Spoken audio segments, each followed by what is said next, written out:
Hola chicos, bienvenidos a una nueva clase de literatura. Hoy pues hablaremos acerca de la literatura medieval española. Esta época fue bastante importante para España, no solamente desde el punto de vista literario, sino también lingüístico. Aquí nacieron obras que fueron escritas en un español, en un castellano primitivo. Nació una primera gramática española, o sea, un primer libro con normas lingüísticas. Entonces, jóvenes, es bastante importante para España esta época en que se dio. Hoy día, chicos, solamente vamos a hablar acerca de las características, vamos a hablar de la evolución de la literatura medieval española. La siguiente clase vamos a estar hablando de un escritor bastante importante, que es Jorge Manrique, y de una de las obras que marca un hito histórico en España, que es pues el Cantar del Mío Cid, lamentablemente anónimo, no sabemos, no se conoce quién es el autor de esta obra. Entonces, pues jóvenes, vamos a empezar conociendo primero qué es la literatura medieval española, para que después nosotros veamos cuáles son sus manifestaciones y cuál es la evolución de esta literatura. Bien, como siempre es necesario, tenemos aquí el concepto de lo que vendría a ser la literatura medieval española. Es necesario ponerlo para que podamos conocer mejor, a mayor profundidad y saber. Y leamos, dice, se entiende por literatura medieval española el corpus, o sea, el cuerpo de obras literarias escritas en castellano medieval entre aproximadamente comienzos del siglo XIII y finales del siglo XIV. Las obras de referencia para esas fechas son, por un lado, el Cantar del Mío Cid, cuyo manuscrito más antiguo sería de 1207, y la Celestina de 1499, obra de transición hacia el Renacimiento. Dado que, como demuestran las glosas utilizadas en Castilla para explicar o aclarar términos latinos, hacia finales del siglo X, el latín hablado se había distanciado enormemente de sus orígenes, empezando a dar paso a las distintas lenguas romances peninsulares. Hay que sobreentender que la literatura oral estaría siendo producida en castellano desde bastante antes que la literatura escrita. Así lo demuestra, por otro lado, el hecho de que distintos autores de entre mediados del siglo XI y fines del XI también pudiesen incluir al final de sus poemas en árabe o hebreo, versos que en algunos casos constituían muestras de lírica tradicional en lengua romance, lo que se conoce con el nombre de jarchas. Bien, entonces, ¿qué es lo que nos quiere explicar? ¿Qué es lo que nos quiere decir este concepto, no? Como les decía, jóvenes, es bastante importante desde el punto de vista también lingüístico. Miren, empezaron a darse paso a estas lenguas romances. ¿Cuáles son las lenguas romances? Son aquellas que nacieron del latín. Como que el latín va quedando un poquito de lado, como que se estuviera distanciando, ¿ya? Pero esto también nos quiere decir que no dejaban, o sea, los escritores no dejaban del todo al árabe, por ejemplo, y al hebreo. Y habían poemas conocidos con el nombre de jarchas que utilizaban todavía este tipo de idioma, jóvenes.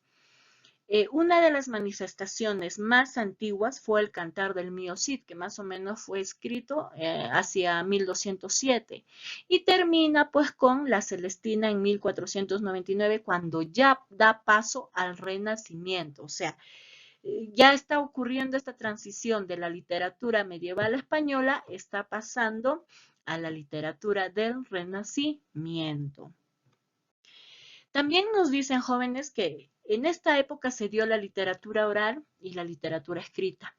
Y sobre todo la literatura oral fue aquella que utilizaba el idioma español o el idioma castellano medieval, ¿ya? Aquí vamos a encontrar a los juglares o a los mesters, dos tipos, ¿no? El de clerecía y los juglares, que más adelante lo vamos a estudiar. Entonces, por eso se van dando cuenta cuán importante es esta época en España, no solamente desde el punto de vista literario, sino también desde el punto de vista lingüístico. Para entender un poco más, también debemos conocer el contexto histórico en que se da esta literatura medieval española? En primer lugar, el régimen feudal. ¿Qué era el régimen feudal, jóvenes? Era pues ¿cómo les explico? A ver, era la denominación del sistema político, ¿ya? ¿Y dónde era predominante este tipo de sistema político? Era predominante en la Europa occidental.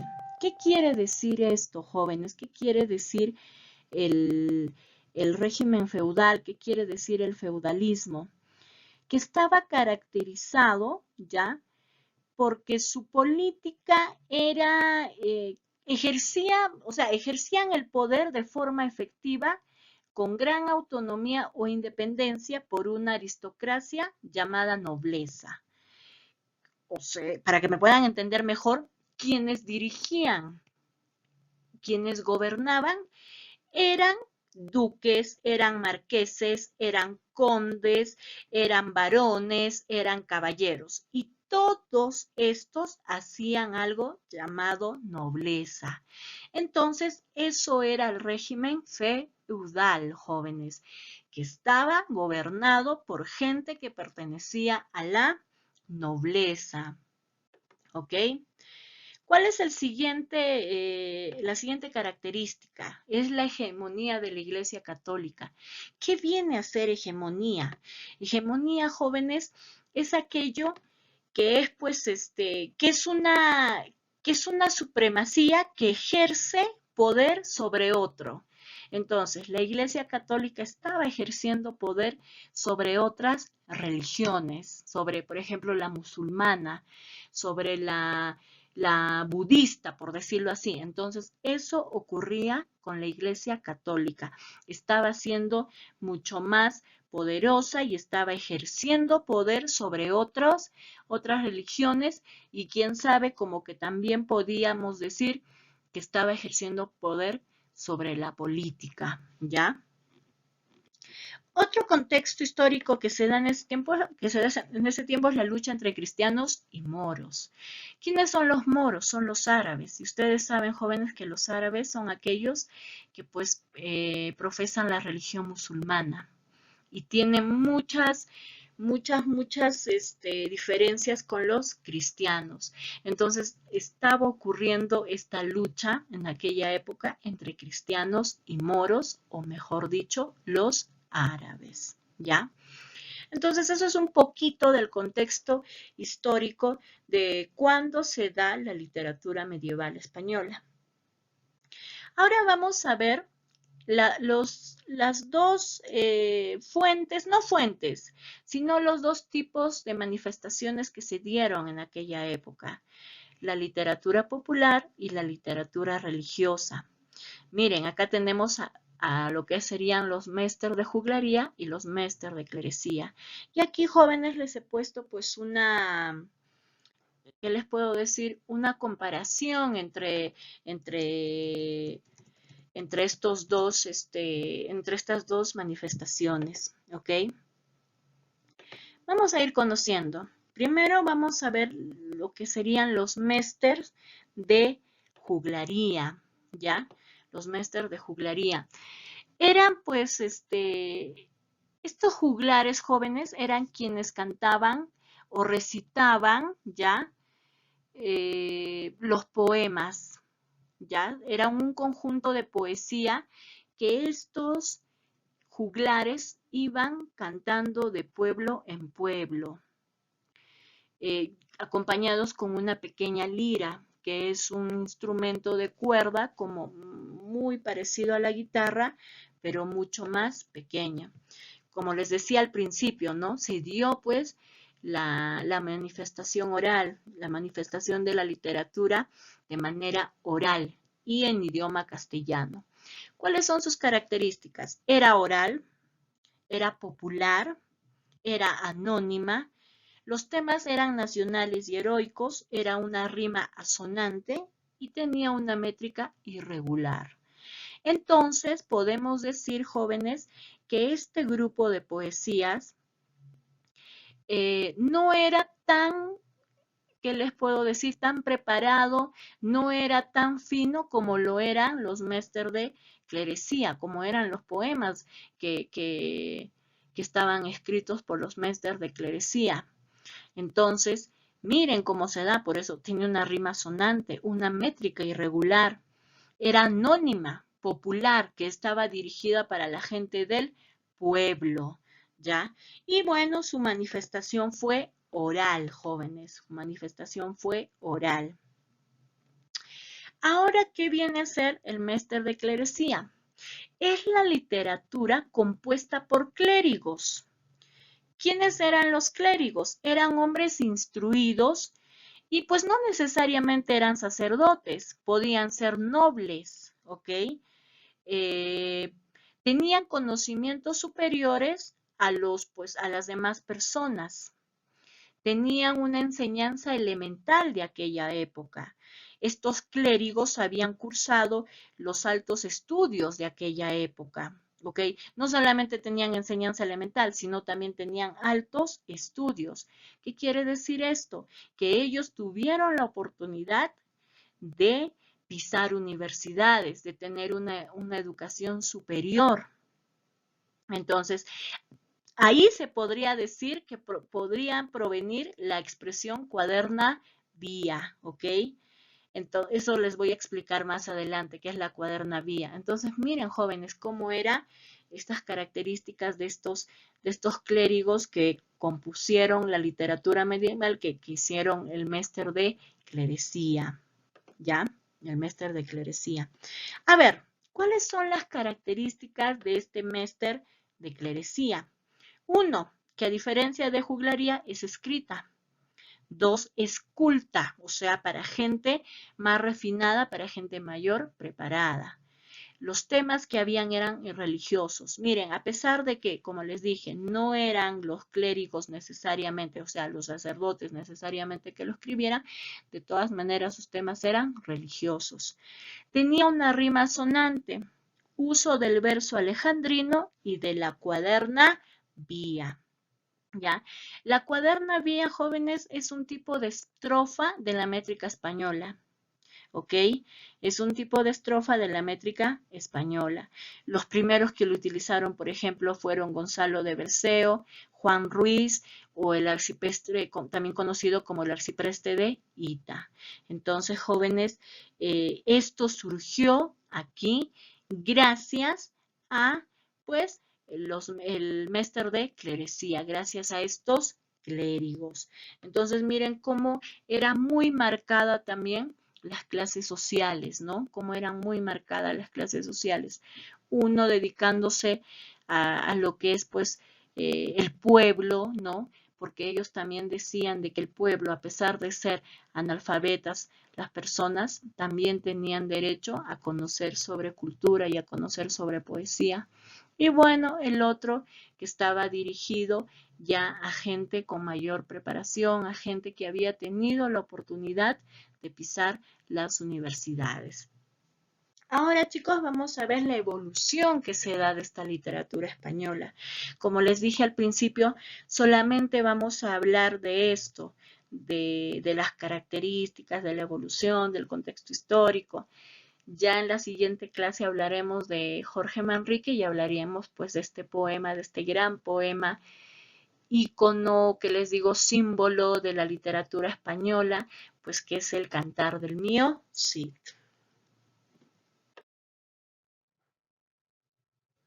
Bien, chicos, aquí les puse un cuadro un tanto comparativo para ver la evolución de la literatura española medieval, ¿ok? Vamos a ver la época, la manifestación literaria, las características y las obras. En primer lugar, vamos a empezar con el siglo X.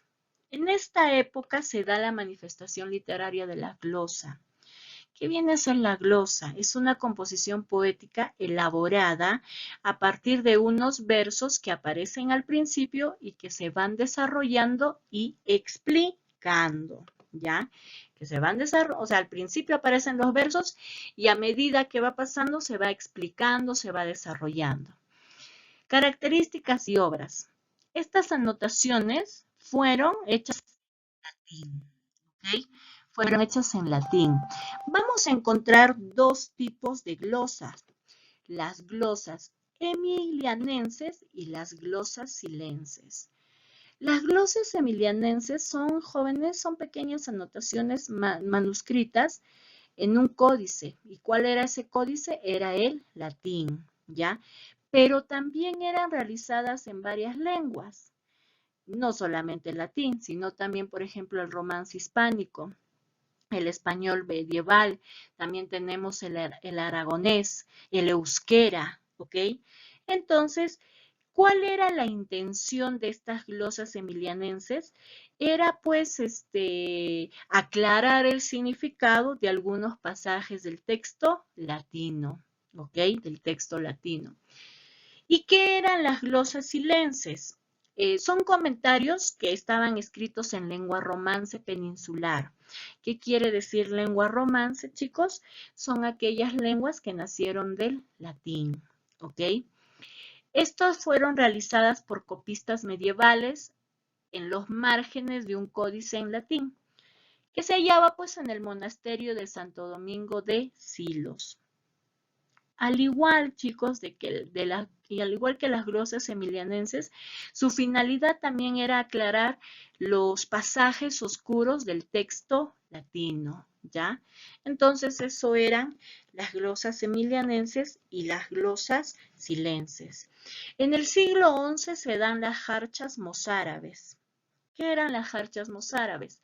Eran estribillos que culminaban un poema escrito en árabe llamado mojaxa, algo así. ¿Ya? Entonces, aquí al principio les dije, ¿no? De que si bien es cierto, ya se empezaron a dar manifestaciones en castellano primitivo, en castellano medieval, también seguían existiendo poemas que estaban escritos en latín o en árabe, ya, o en hebreo. Entonces, las jarchas mozárabes eran este tipo de manifestación literaria. Y bueno, en el siglo XII, ya en el siglo XII, nace pues el Méster de Juglaría, como les expliqué al principio, ¿no? Era popular, no era de preparación superior, ¿ya? Y aquí se va a componer, se componen los cantares de gesta. Los cantares de gesta son aquellos que nos hablan de héroes, no héroes chicos que tengan superpoderes, sino de hombres con ética, de hombres con valores, de hombres que servían a su nación con moral, ¿no? Honestos. Y aquí nace pues este gran poema, El Cantar del Mío Cid, jóvenes.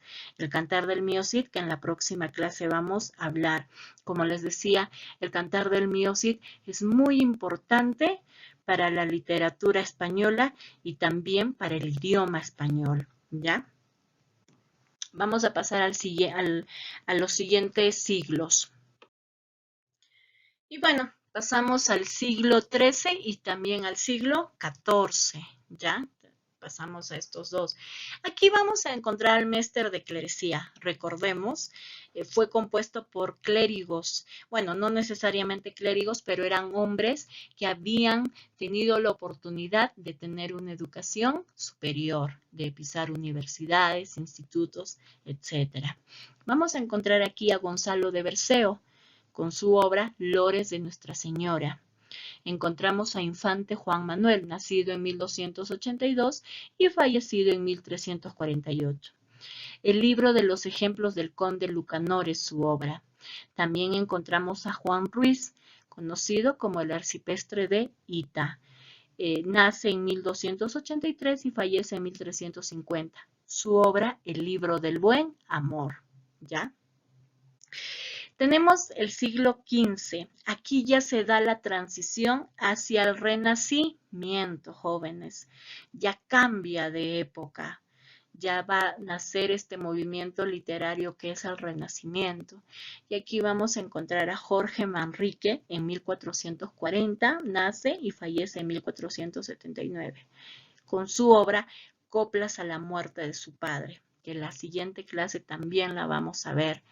Y encontramos a Helio Antonio de Nebrija, nace en 1441, muere en 1522. ¿Y cuál es su obra? Gramática española. Como ya empezó a darse las manifestaciones literarias en español primitivo, en español medieval, pues este hombre, este escritor, empieza a hacer los primeros estudios acerca de la gramática española. Por eso les decía, jóvenes, es importante esta época, no solamente desde el punto de vista literario, sino también desde el punto de vista, pues, lingüístico, ¿ok? Eh, Supongo ustedes habrán estudiado cómo ha sido el nacimiento de nuestro idioma español, ¿no? Tiene una gran historia y es realmente bastante bonito. Y también sabrán de que el idioma español no, no era, al principio no era como ahora es. Ahora ya está consolidado. Al principio era primitivo, era arcaico, era era una lengua romance. Es una lengua romance el idioma español.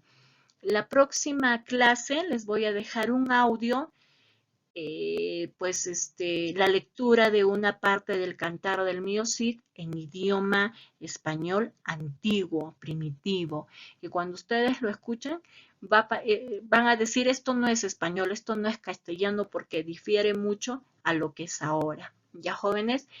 Bueno, chicos, eso ha sido todo por el día de hoy. Espero que haya sido entendida la clase. Si tienen dudas me pueden escribir al Classroom, ustedes ya saben. Bueno, decirles también que su práctica lo hagan en Word y lo pueden, pues por favor, subir también por la misma plataforma que es el Classroom. Bueno, jóvenes, como siempre, recomendarles que se laven las manos, que eviten salir de casa, ¿ya? Y pues que se cuiden. Nos encontramos en la siguiente clase.